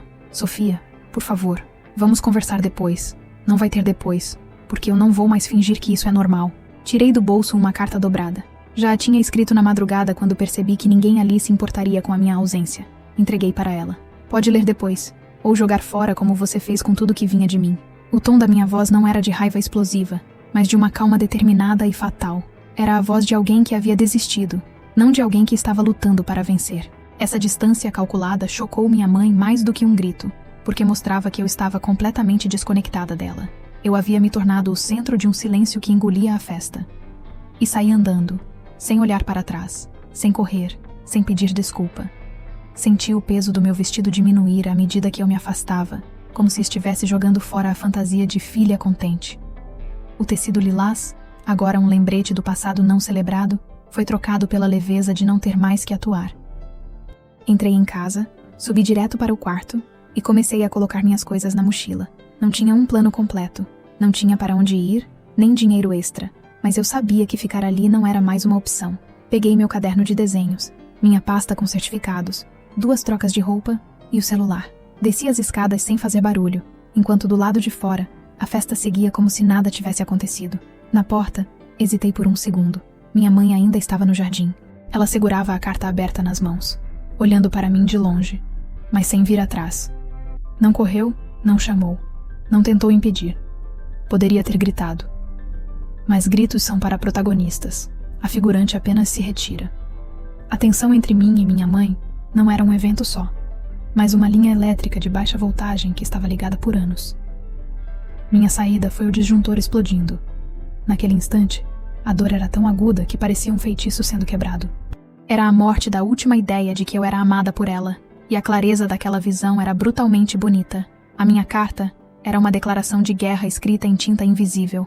O silêncio dela ao me ver sair, sem mover um músculo, foi a prova mais clara de que eu não tinha mais valor ali. A inação dela era o meu atestado de óbito familiar. Então eu fui, atravessei o portão com as pernas tremendo e respiração curta, mas com algo dentro de mim que eu nunca tinha sentido antes. Certeza de que eu não queria mais ser a sombra de ninguém. O medo ainda estava lá, me lembrando do quão fraca eu estava, mas a raiva, pela primeira vez, era mais forte do que a culpa, agindo como um combustível para minhas pernas. A certeza era um calor que anulava o tremor. Fui direto para a casa da minha avó paterna. Ela morava a uns 40 minutos de distância, numa rua tranquila, com árvores antigas e um portão enferrujado. Eu não avisava que ia desde os meus 13 anos. Depois que minha mãe começou a dizer que era melhor eu seguir em frente e deixar o passado descansar após meu pai falecer, toquei a campainha com o coração na garganta. Ela abriu a porta com aquela camisola azul clara que usava desde sempre. Me olhou de cima a baixo, reparou na mochila, no rosto vermelho, nos olhos inchados. Não perguntou nada, só abriu os braços. Você tem casa aqui, minha menina? Sempre teve. O cheiro dela era de sabão e baunilha, um cheiro de casa de verdade, de lar que não era um palco. O abraço da minha avó era a cura mais forte contra o ar rarefeito da casa da minha mãe. O calor daquele abraço me lembrou do casaco de moletom do meu pai, um conforto perdido e finalmente reencontrado. A camisola azul era um manto de aceitação. Desabei nos ombros dela. Chorei tudo que não chorei nos últimos anos. Chorei até parecer que a dor estava saindo pela pele. Ela me preparou um chocolate quente, deixou eu tomar banho, emprestou um pijama antigo e puxou um colchão para o lado da cama. Naquela noite, dormi ouvindo o som do relógio de parede e o respiro leve da única pessoa que nunca me tratou como peso. Minha avó pegou uma manta de crochê que ela mesma fez, cheia de falhas e pontos desiguais, e a colocou sobre mim. Essa manta era do seu pai quando era criança. É a nossa armadura contra o frio do mundo. A falha na manta era um conforto, um sinal de que a imperfeição era permitida ali. O sono veio pesado, mas sem o peso da culpa. Na manhã seguinte, minha avó se levantou reclamando que a idade estava deixando seus joelhos duros demais para fazer tarefas. Eu a olhei, dei um beijo na testa e disse com carinho: a partir de hoje, a louça e o jardim são tarefas minhas. Você vai parar de esfregar. Seu trabalho agora é me contar histórias do meu pai. Ela tentou protestar, mas eu já estava com a esponja na mão, cantando mal. Ela riu e balançou a cabeça, dizendo: você tem o jeito agradável do seu pai, menina. É impossível dizer não. Aquele momento de insistência carinhosa e a troca de risadas foi a primeira coisa realmente leve que senti em anos. Mais tarde, naquela mesma manhã, minha avó me surpreendeu na cozinha com uma xícara de café com leite, não o chocolate quente da noite anterior. Seu pai sempre bebia café com leite, bem quente no café da manhã. Dizem que o gosto é a última lembrança a desaparecer. Queria que você experimentasse, ela disse com a voz embargada. Eu bebi o café, e o gosto, forte e reconfortante, de alguma forma parecia familiar, como um abraço que eu não recebia há muito tempo. A avó não estava apenas me dando uma bebida, ela estava me ligando novamente ao meu pai através de um costume simples. Foi um momento de ligação, onde o passado e o presente se misturaram, e eu entendi que estar ali era mais do que morar, era fazer parte de uma história. Enquanto eu lavava a louça, minha avó parou ao meu lado, limpando um pires. Ela hesitou e perguntou com a voz rouca de quem contém um choro: minha neta, a sua mãe, ela te abraçava? Ela dizia que te amava, mesmo de vez em quando? Eu parei com as mãos cheias de espuma e a pergunta me atingiu como um tiro no peito. Eu não precisei responder com palavras. O silêncio, o jeito que meus ombros caíram, o tremor no meu queixo, disseram tudo. Minha avó largou o pires, que caiu suavemente na pia de plástico, e me puxou para um abraço apertado e demorado, sem dizer mais nada. Naquele abraço, eu senti que ela não estava me consolando, apenas me abraçando a criança de 6 anos que perdeu a voz. O abraço dela era uma reconstrução silenciosa. O cheiro do café com leite se tornou o aroma da aceitação. No dia seguinte, minha mãe mandou uma mensagem curta. Espero que esteja satisfeita com o que fez ontem. Fiquei tentada a responder. Estou bastante satisfeita, mas poderia ter adicionado um toque de drama a mais. Nota 7 de 10. Mas optei pelo silêncio, a resposta mais alta. Não respondi nem no dia seguinte, nem na semana seguinte. Ela não me ligou, não apareceu, não pediu desculpas. Mas algumas tias do lado dela mandaram mensagens de forma agressiva. Sua mãe está muito triste. Você destruiu um momento tão especial da sua irmã. Todos cometem erros, mas você foi má, como se a má fosse eu, como se anos de silêncio, desprezo e exclusão não fossem nada diante de um chá de bebê estragado. Enquanto isso, eu estava matriculada na nova escola. O processo de mudança, apesar de ter sido cheio de papéis, tinha sido facilitado pela vovó, que tinha fama de ser uma mulher forte na comunidade. Um antigo diretor da minha escola, que tinha me visto crescer, ligou para a vovó, não para brigar, mas para mostrar uma preocupação silenciosa. Ele sabia que eu era uma aluna talentosa. Ela está bem, senhora Lúcia? Ele perguntou. A vovó, segurando o telefone com as costas retas, respondeu com a voz firme. Ela está exatamente onde precisa estar, voltando a ser vista. E foi isso. Minha avó não precisou dar detalhes. Ela usou a força da sua dignidade para me proteger do drama que eu deixei para trás. O processo de me matricular na nova escola não foi simples, mas minha avó, com sua dignidade e teimosia de mulher do interior, fez acontecer. Ela ligou para o antigo diretor da minha escola, aquele que sempre apoiava minha arte, e ele, conhecendo o histórico de excelência, concordou em transferir meus documentos rapidamente, com a condição de que eu mantivesse meu foco. Minha mãe, por sua vez, foi notificada por e-mail sobre a solicitação da vovó. Ela não contestou a transferência de guarda ou de escola. A única resposta que recebi de sua parte foi um e-mail curto e impessoal, enviado pelo assistente social, com a linha de assunto, mudança de endereço. Minha mãe simplesmente delegou minha saída como se fosse uma conta de banco. E isso, ironicamente, me deu a certeza de que a nova vida era o caminho certo. Ela estava ocupada demais com a nova fase da vida para brigar pela minha presença. O e-mail era o recibo formal da minha expulsão psicológica. A minha avó me ajudou a organizar os papéis para terminar o ensino médio morando com ela. Disse que conhecia uma pessoa na escola que orientava os alunos. Me levou pessoalmente até lá. Enquanto eu preenchia o papel de mudança, uma das secretárias perguntou: motivo da troca? Minha avó olhou para mim, e eu, pela primeira vez, respondi sem baixar os olhos. Preciso de um lugar onde eu exista. Minha avó sorriu para a secretária. Um sorriso que era tão firme quanto suas opiniões. É isso. E aqui, ela vai existir com café quente e sem pressão. O olhar dela era de aprovação total, validando minha dor e minha decisão. A resposta simples me deu a certeza de um novo caminho. Na minha nova escola, a diferença era notável. Era menor, mais antiga, cheirava a produto de limpeza e livros velhos. Mas os alunos pareciam estar ali, não apenas de passagem. Em vez de competições de popularidade, havia clubes de jogos de tabuleiro e RPG. Tinha um mural gigante de poesia. No meu primeiro dia de aula, minha avó insistiu em me deixar na porta, me dando uma pequena nota amassada no bolso. A nota dizia: você é um livro de capa dura, e o mundo só precisa que você abra a primeira página. Com carinho, vovó. Quando cheguei em casa, encontrei um bilhete na geladeira que diz: se a louça estiver cansada de ser lavada, deixe-a de molho. E não se preocupe com o prato do jantar. O Sr. Cohen me deu um pão integral que está delicioso. Amo sua alma, vovó.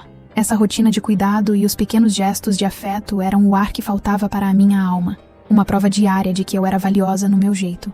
Em uma tarde distante, enquanto eu desenhava na mesa da sala, minha avó parou, pegou um dos meus lápis coloridos e fez um rabisco rápido de um sol no canto da página. Seu pai sempre dizia que quando a vida fica escura, a gente tem que desenhar o nosso próprio sol, Sophie. Não se esqueça disso. Ela me entregou o lápis e voltou à sua costura, deixando para mim uma lição de arte e resiliência. O sol rabiscado era a minha primeira lição, de que a luz deve ser criada, não esperada. A nova rotina era um ritmo de cura. Comecei a trabalhar meio período numa loja de papelaria perto da casa da minha avó. Era calmo, organizava estoque, montava vitrine, atendia gente que precisava de material escolar ou presente de última hora. O dono, o Sr. Cohen, era um senhor mais velho de fala mansa que me ofereceu o emprego no mesmo dia em que entrei para comprar um caderno novo. Você tem mãos leves para empilhar e olhos atentos. Isso vale muito. Ele me via como um recurso valioso, não como uma coisinha. No turno da tarde, eu trabalhava com Eva, uma estudante de teatro de 20 anos, com cabelo roxo e uma coleção de piadas sobre a vida. No nosso primeiro dia juntas, enquanto empilhávamos caixas de papel, Eva me olhou e disse sem rodeios: o Sr. Cohen é ótimo, mas se você não gostar de arrumar papelaria por peso e cor, você vai morrer de tédio. Tédio é tipo um assassinato lento. Eu ri, e ela continuou. Mas a gente pode sobreviver. A regra é, o que acontece no estoque, fica no estoque. Eva se tornou minha primeira parceira adulta. Ela não perguntava sobre minha mãe ou meu passado. Ela falava sobre peças de teatro ruins e a dificuldade de ter que pagar o aluguel com o dinheiro do salário. Nossa amizade se construiu em torno da cumplicidade silenciosa, dos olhares de "eu não acredito que isso está acontecendo", quando um cliente pedia algo sem sentido, e da troca de cafés gelados. Uma vez, enquanto eu estava particularmente exausta, ela me viu desenhando no verso de um papel. Em vez de criticar, ela pegou um marcador e escreveu ao lado do meu desenho: "Aqui jaz a vontade de viver", morta por um pedido de 300 envelopes bege. Eu ri tão alto que o Sr. Cohen veio ver se estava tudo bem. A amizade de Eva era um lembrete constante de que a vida, mesmo na papelaria, ainda tinha espaço para a leveza e a rebeldia. Eva não me ofereceu compaixão, mas sim o sarcasmo de trincheira, o qual aceitei de bom grado. A cumplicidade dela era um tesouro inesperado. Nosso entrosamento virou uma competição silenciosa de ironia. Um dia, o Sr. Cohen estava reclamando sobre a dificuldade de manter a organização na seção de embrulhos de presente. Eva me olhou, revirou os olhos e sussurrou: "Ele vai ter um colapso se encontrar uma fita amassada. Aposto 5 que ele se aposenta antes de mim por estresse causado por embrulho." Eu ri e completei, olhando para as caixas de papelão. "Eu aposto 10 que ele vai me chamar para ser a próxima dona, e eu vou aceitar, só para poder decorar o lugar inteiro com desenhos de protesto sem fim." Eva bateu a mão na minha, um gesto rápido de amizade. O jeito brincalhão dela não era sobre ser má, mas sobre reconhecer o lado estranho da rotina e usá-lo como escudo contra a frustração. Ela me ensinou que a crítica, quando compartilhada, pode ser uma forma de carinho. Ela era a primeira pessoa a entender que meu sarcasmo não era sobre maldade, mas sobre precisão. Na papelaria, onde comecei a trabalhar, havia um garoto que trabalhava no café ao lado, o Lucas. Ele era um pouco mais velho, talvez 18, e tinha cabelos castanhos bagunçados. Eu mal falava com ele, mas ele vinha à papelaria quase todo dia para pegar materiais para desenhar nos guardanapos. Certa tarde, ele estava na bancada, frustrado com um rascunho. "Não consigo fazer a mão parecer certa", ele murmurou, mais para si mesmo. Eu não resisti. Sem levantar os olhos do balcão, expliquei rapidamente, usando um lápis como ponteiro: "Você está desenhando o pulso muito duro. Pense nele como uma bola para dar movimento. E o polegar precisa ter mais volume na base, senão parece um pedaço." Lucas me olhou, surpreso, e depois para o desenho. "Uau, isso é muito específico. E funciona. Você é uma especialista em desenho de corpo." Eu dei de ombros, sorrindo de volta. "Apenas sou boa em observar o que está invisível." Uma tarde, enquanto eu tentava organizar uma pilha de caixas, ele me viu lutando, e sem dizer nada, apenas segurou o topo da pilha para eu poder arrumar a de baixo. Nossos dedos se tocaram por um segundo, e ele sorriu. "Cuidado com o desastre", ele murmurou, e voltou para o café. Aquele gesto, a atenção dele, valeu mais do que qualquer festa. Depois disso, comecei a separar o melhor lápis de carvão para ele. Nunca conversamos de verdade, mas a troca de olhares e a certeza de que ele me via, realmente via o meu esforço, era o suficiente para tornar meus turnos longos muito mais leves. Um dia, ele apareceu na porta da papelaria, segurando um guardanapo amassado com um desenho rápido meu. Eu estava com a ponta do lápis na boca, olhando para o teto, perdida em pensamento. Por baixo, ele tinha escrito à mão, com uma letra um pouco desleixada: "Perigo, distração profunda." O guardanapo amassado era um retrato meu, uma prova de que a minha invisibilidade não o impedia de me observar. Ele era meu primeiro admirador secreto. Um dia, ele estava no balcão da papelaria rabiscando rapidamente enquanto eu registrava uma venda. A luz da tarde entrava pela janela e iluminava o contorno do pescoço dele. Por um instante, senti uma súbita vontade de desenhá-lo, de ver como a sombra cairia sobre seu rosto. Ele me pegou olhando e não desviou o olhar. "O que foi?" ele perguntou, com um sorriso de lado. Corei, mas não consegui mentir. "Seu cabelo está com uma cor ótima nesta luz", eu murmurei. Em vez de rir, ele apoiou os cotovelos no balcão e me incentivou. "Eu serei seu modelo. Meu rosto é uma tarefa difícil." No final do dia, eu estava na última página do meu caderno de rascunhos, quando Lucas entrou novamente. Ele olhou para o desenho inacabado do rosto dele. Seus olhos se arregalaram. "Uau, você é realmente boa. Ninguém nunca me desenhou. Você me deixou até mais bonito." Nossas cabeças estavam próximas, e a energia daquele momento era inegável. Não era apenas arte, era forte interesse. Era a certeza de que a arte que eu estava redescobrindo finalmente tinha alguém para ver, e que essa pessoa me olhava com o mesmo fascínio. Naquele instante, o drama da minha antiga casa parecia um barulho distante. Eu sorri, com o coração acelerado, e passei o dedo de leve sobre a linha do seu rosto no papel, sentindo um calor subir pelo meu pescoço. O coração acelerado era o ritmo de uma nova emoção. Eva me viu sorrindo sozinha enquanto reembalava os lápis de cor. Ela veio por trás e sussurrou: "O que o garoto do café está fazendo? Seus olhos estão com mais brilho do que o glitter tóxico que vendemos." Dei um tapa de leve no braço dela e ela continuou: "Você está finalmente vivendo a vida, não é, garota?"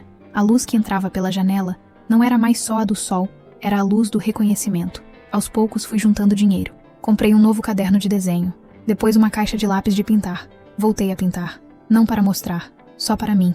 Cada traço parecia abrir espaço dentro de mim para respirar. Eu não precisava mais da aprovação da minha mãe, nem dos elogios vazios que ela reservava só para Bianca.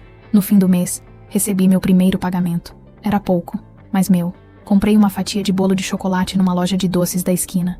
Coloquei uma velinha em cima e assoprei sozinha no meu quarto aos 16 anos e 12 dias de vida. Finalmente, uma celebração real, autossustentável e silenciosa. Comi o bolo devagar, e o sabor não era de abandono, mas de esforço próprio. A doçura era a minha. O bolo de chocolate era o meu troféu de autossuficiência. Uma tarde, enquanto eu organizava a seção de canetas coloridas, um trabalho chato que exigia atenção e calma, Lucas entrou.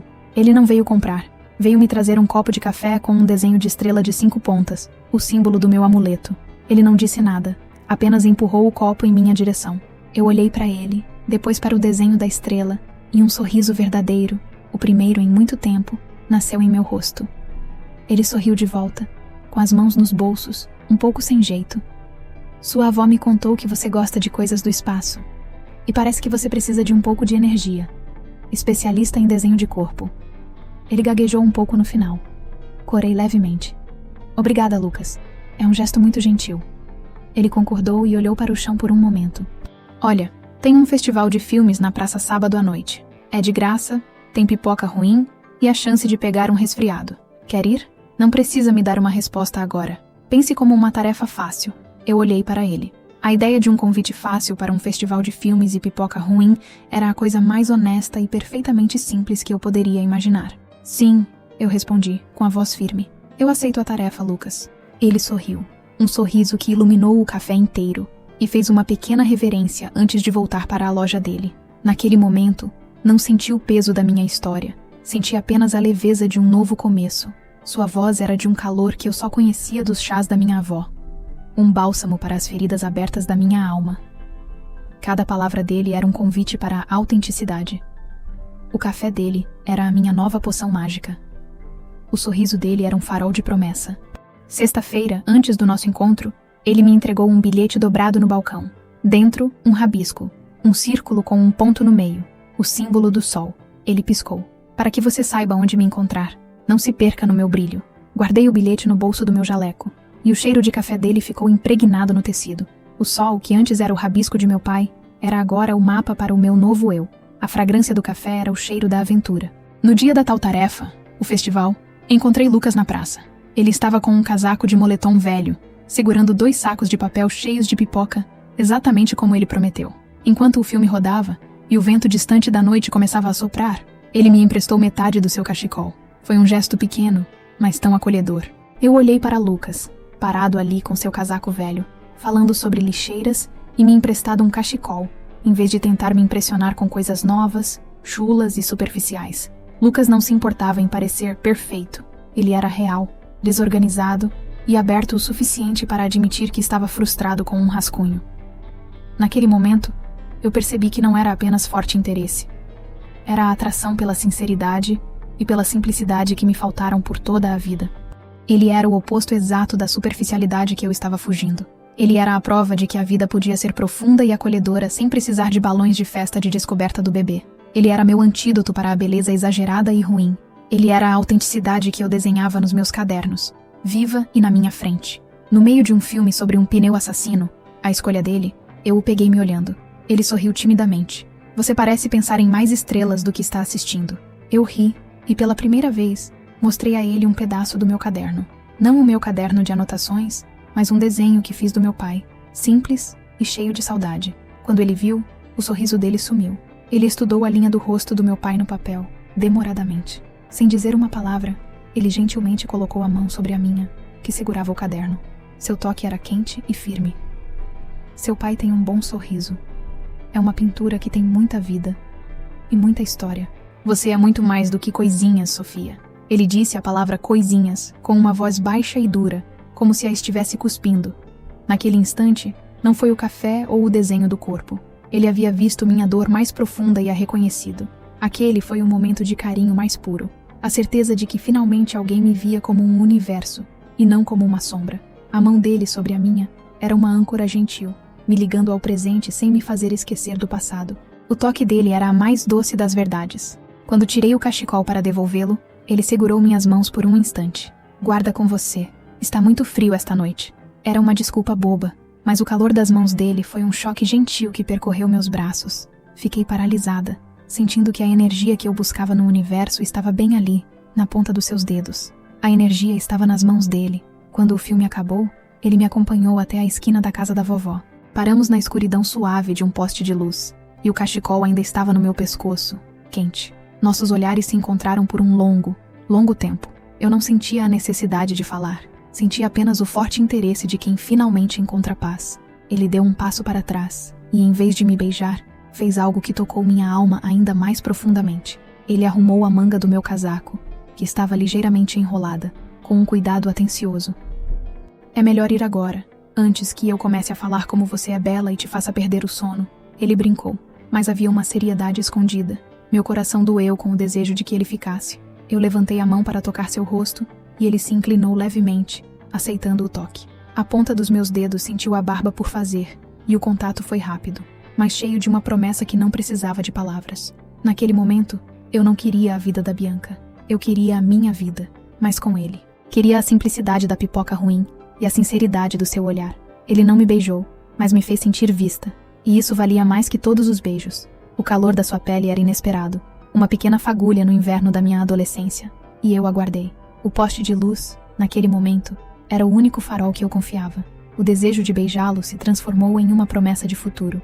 Eu o observei enquanto ele se afastava, o cachecol dele ainda exalando o cheiro de café e papel. Eu não entrei em casa imediatamente. Fiquei encostada no portão, tocando a manga do meu casaco onde ele havia tocado, sentindo o pulso acelerado. Não era o drama intenso, mas a promessa de uma conexão real, tranquila, que me fazia sentir o ar novamente. O reconhecimento sutil do meu valor continuou através das minhas amigas. Algumas semanas depois, encontrei por acaso uma das minhas antigas colegas de classe no ponto de ônibus. Ela ficou surpresa ao me ver, mas foi cordial.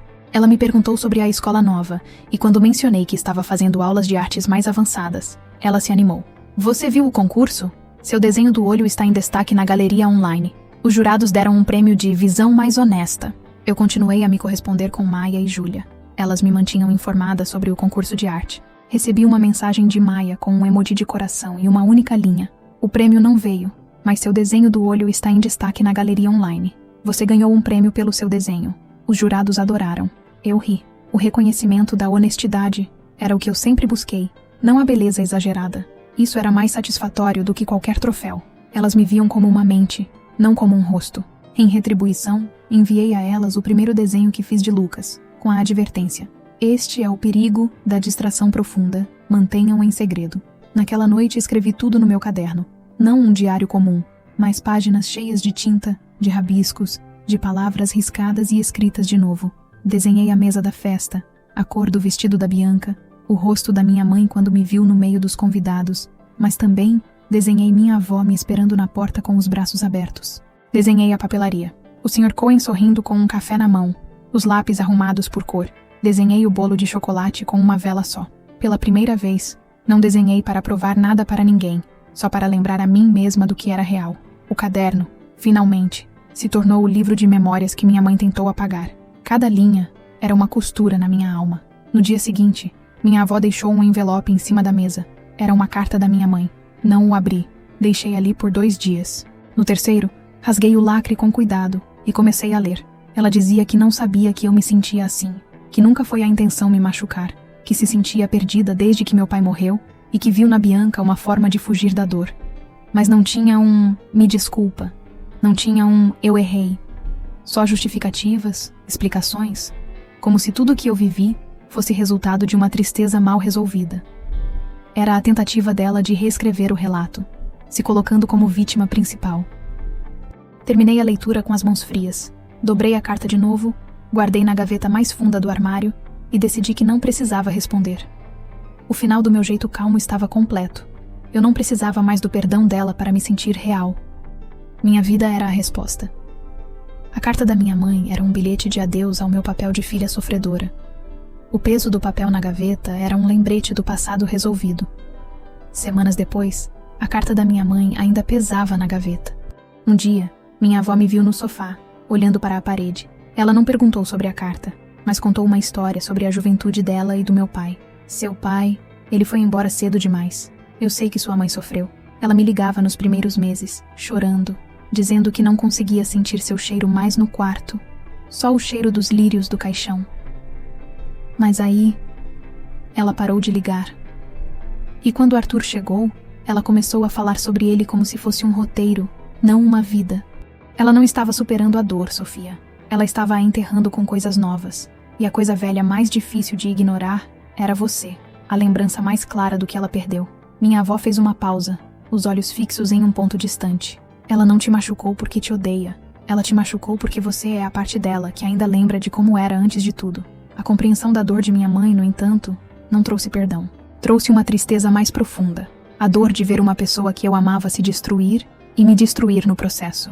Eu senti a dor da minha mãe como um peso em meu próprio peito, mas entendi que a cura dela não era minha responsabilidade. Minha avó, então, pegou minhas mãos e apertou. A vida não é um julgamento, Sofia. É uma construção. E agora você está construindo a sua. A frase dela finalizou o luto. Era hora de parar de analisar e começar a agir. Faz mais do que 3 meses que saí de casa. Ainda passo por dias em que a dor bate sem aviso.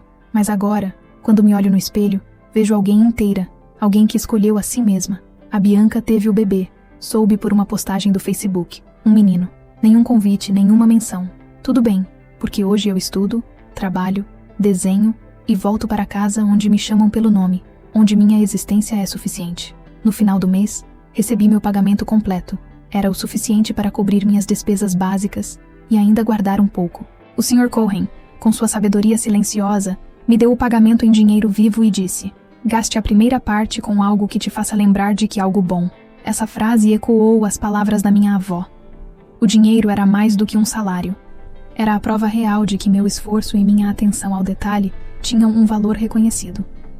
Em meu primeiro dia de trabalho na papelaria como funcionária de tempo integral, o Sr. Cohen me deu uma promoção no mês passado, um aumento de salário e me deu uma chave extra da loja, como um sinal de confiança. Olhei para o meu papel de pagamento, que tinha mais zeros do que eu estava acostumada. Eu pensei em comprar algo grande, um aparelho de desenho digital de última geração.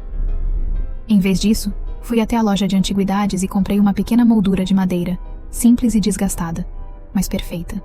Voltei para casa e desembrulhei o meu desenho do olho humano que fiz na lanchonete da escola. Coloquei o desenho na moldura. Não era o retrato do meu pai, nem a pintura reconhecida. Era um close-up de mim, da minha capacidade de ver o detalhe, a verdade. Coloquei-o no meu criado mudo.